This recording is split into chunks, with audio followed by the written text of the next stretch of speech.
guys, thanks for joining us. This is Paul Wilson. Chris Ehmke. You're listening to the Diesel Performance Podcast. If it sounds like we're screaming, it's probably because we are. Chris, what are we driving today? We're driving a Hummer, like straight out of the fucking military. Yeah. But it's been done out. It's cooler. Gen 1 Humvee. It's an AM General body. This is the original, man. This thing used to have armor on it. It was used at one point by the military. The reason you can't hear us is because it's been stripped down now. It's an all aluminum body. There's no plating in it. It's hard as the cover. The cover is the vinyl material. Yeah. They're flapping it away. The doors are the same material. And you have like a plastic window and zip down window screens. And Yeah. it's so fucking beautiful. Like, I never wanted to join the Army. That wasn't my thing, but I love it. Well, I'll tell you what, this truck compared to what people in the Army actually drive for a 6.5 are two totally different worlds. So we did an interview months ago with Blair Allison.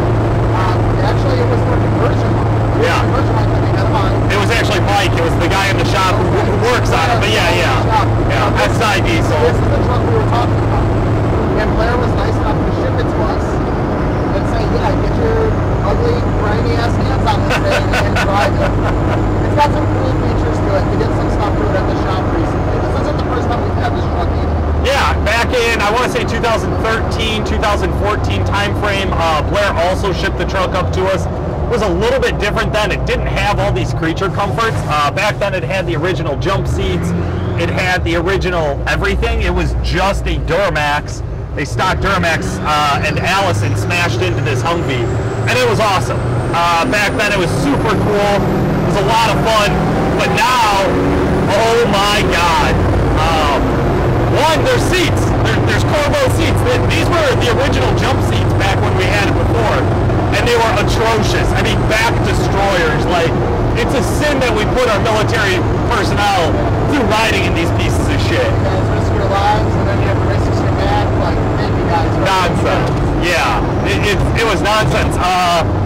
Now there's a CTS2 monitor and a bunch of nice little buttons that include a horn.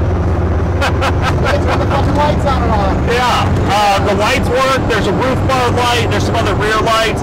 There's also an actual radio now. There was never a radio in this before, so up top here. It's got a good system. It's got jail audio speakers and all four corners. Yeah, it's pretty nasty. We'll turn the subs up in a bit here.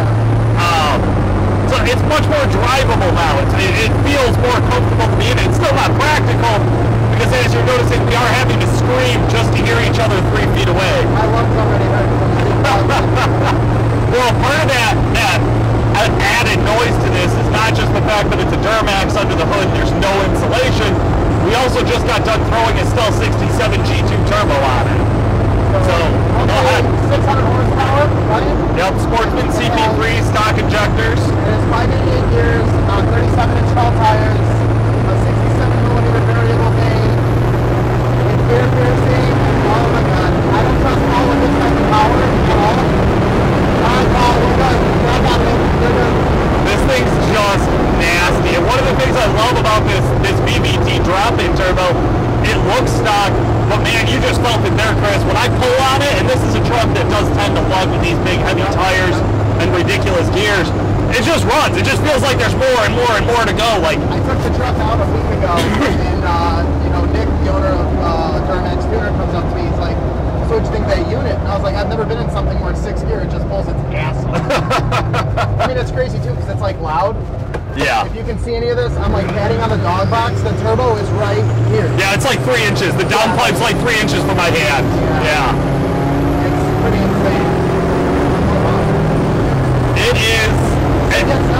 It doesn't float either. I will say before, I don't think they did too much of the suspension here differently, but it feels more planted. It feels more grounded right now. Like I'm actually making contact with the road. It's an fucking vehicle. That's actually long. Like, it's a box, dude. Like, yeah. We were driving this thing. Me and one of the guys in R&D. We went to lunch. We're going down this road, and the road was so narrow. That's 8 foot wide, right? Like there was no room. And I'm like, dude, like. You gotta be careful on what roads you take this thing down. I would not take this thing down to downtown Chicago. Nope. Well, I think you'd have a hard time finding a parking spot, unless you don't mind parking on top of another car. Which we can do that. Yeah. I'll get the money today. I'll just tell you now that that's almost wide open throttle run. It sets you back in the seat, huh? Yeah. She's got some snap to it. This thing's fun to drive, but I got a little bit of a headache. We should probably go back to the studio and we'll do like a recap and talk about the actual truck, the build, and why we even have it. Yeah, we'll dive into some more detail. You don't want to get a chance to get behind the wheel of this thing, though? You know what? I'm good. I'm good with it. You know, I'll let you have your fun. You don't get to talk the shit out of it. Yeah. Send the guy in a 12 down. Right.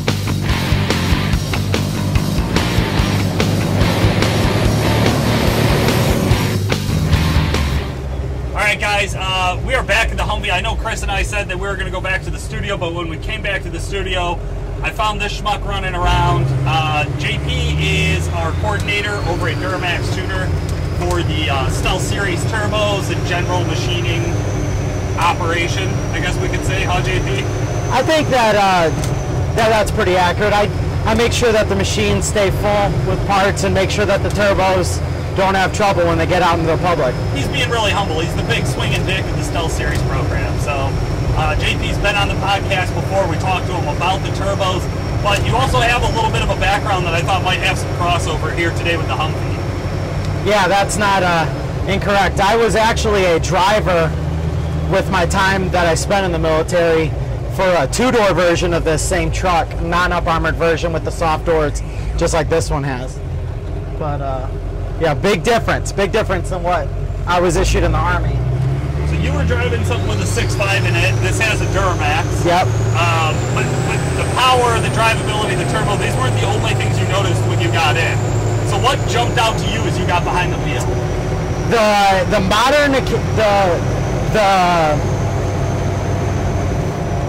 modernification. Okay, modernization. The modernization of all the controls. They to accommodate for all the new stuff, the light switches and stuff are not the factory three toggle setup that most military vehicles have. It's got regular up and down rocker switches, and the gauge face actually faces the operator like it should have from AM General. And the heat actually works, and the fan actually blows, and believe it or not, it's actually quieter as far as general engine operation than a Humvee, in my memory. Really? And can go faster than 35 miles an hour, which is always a good thing. Always a good thing. So JP has a little bit of time. When we were in the shop, I had this thing parked, and he says to me, he's like, well, I don't have a lot of experience with them, just like 1,000 miles or something. And I'm like, so that's more than everybody else in the shop combined times 2. So drivability-wise, 35 miles an hour, we know they're slow. The 6.5s, I've gotten a chance to drive some of like the stock models, and I get it, they're dogs. Right? Yeah, absolutely. What's it feel like to roll on the throttle on this one? Just similar to when I've driven the budget build, the 15K budget build truck, which has the same turbocharger as this has, and the engine, right? This is an LBZ. LBZ as well, yeah. Nothing but power. The custom unison ring and vane setup that we have spec'd out for the 67 makes it so that as we ask for power, it really freaking gets dirty with it. I wasn't expecting the throttle mapping to be like what that was, though. That downshift took me by surprise. This thing's rowdy, man. Go right here. Jeez. No, but the cool thing about the 67 is that, and I noticed this with the budget build, the power is there even at 10% throttle. You could tow with that turbo. Yeah. Absolutely.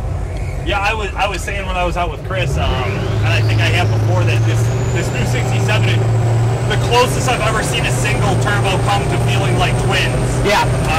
There's an endless supply of more. Yeah. Right? It always feels like you're almost at the edge of what it possibly can do, but you never quite can get there and max it out. This one's really interesting to me too, though, because it's a much smaller fuel system. And I get a lot of guys who think that with a bigger turbo, you're going to need to run more fuel in it. And while that's true to hit a peak power number, 100 overs and a 10 mil pump compared to a Sportsman pump and stock injectors, what do you think the response difference is from the turbo there? I honestly feel like this drives better than OE. I've spent a little bit of time driving the OE trucks, a fair amount in the aftermarket stuff, because that's what we have available at the shop. But the amount, it all comes down to how tight we can close those vanes into the turbo, and they're virtually closed when we're asking for those higher percentage VGT vane actuation numbers. So like, honestly, this it has better throttle response than my stock 6.4 liter Power Stroke. It's pretty good. No, I really like it. It's a pleasure. Like right now, that was 30% throttle maybe, and it drives good. Drives good. And yeah, you're right about that. That upper level horsepower number. You only need that if you're trying to max the turbo out, but the majority of the trucks in the shop, unless the engine's built, can't even come close to touching the power limit of this thing. Right. Yeah, with having such a high ceiling on it, it's nice because you can look at throwing it on a stock fuel truck and build later. Correct. You know, you can have this kind of a grow into it turbo. Whereas then if you never plan on building the engine, you probably don't need this charge. You probably could go with a 64 and shave a little more. You got it. Yeah, we're going to go right here again. After you turn and you're straight, go ahead and, you know, get on a little bit. Have a little fun. Keep it on the road. I'll try. Oh my goodness. These tires are freaking huge. And it just spun them out and I was moving. What? Man.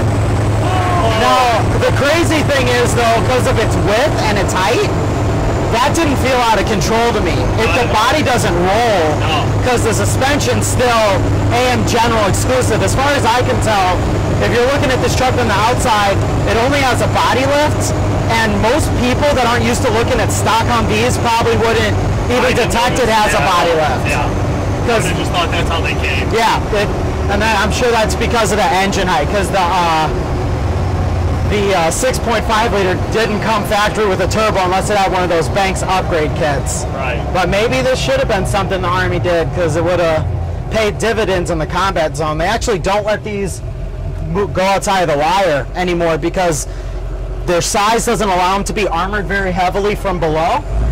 And the power of the drivetrain can't overcome the weight of the armor in the first place, even if they were tall enough to accommodate for some of the features heavier duty MRAPs have. So you said outside of the wire. What does that mean for us civilians? So outside of the wire is anywhere that isn't in the base. So the wire that surrounds the base, you know, they still do that, make sure people can't get in, right? Yeah. So whenever a soldier refers to being outside of the wire, they're talking about being on a mission and not surrounded by guard towers, pretty much. Right, okay. Yeah, I mean, that's a big part of what the Banks JLTV project is all about, is putting these L5B Duramaxes with an LMM fuel system into a more armored, faster, more updated, more modern kind of off-road vehicle, and that's what that Jolt is all about. Whereas in this, what I love about it is how wildly just impractical it is to own this at this point. Yeah. This is not a daily driver by any means, although the Corvo seats are great. Even you guys saw me earlier in the driver's seat, and now I'm in the passenger seat, and my head will hit this top frame. Yeah. So yeah, please don't roll it. Although don't worry, the guys over at XI Diesel, Blair, told me it'd be really hard to roll this the way it's designed. It should just flat spin as long as you have 30 PSI in the tires. That's so inspirational. Not looking to challenge those physics. Yeah, they replaced the Humvee with this specifically because of the roll hazard. Yeah. Made it really wide. Having the highest ground clearance and the shortest package really drove a lot of the features and why this truck looks how it does from a military perspective. But why would that be a benefit?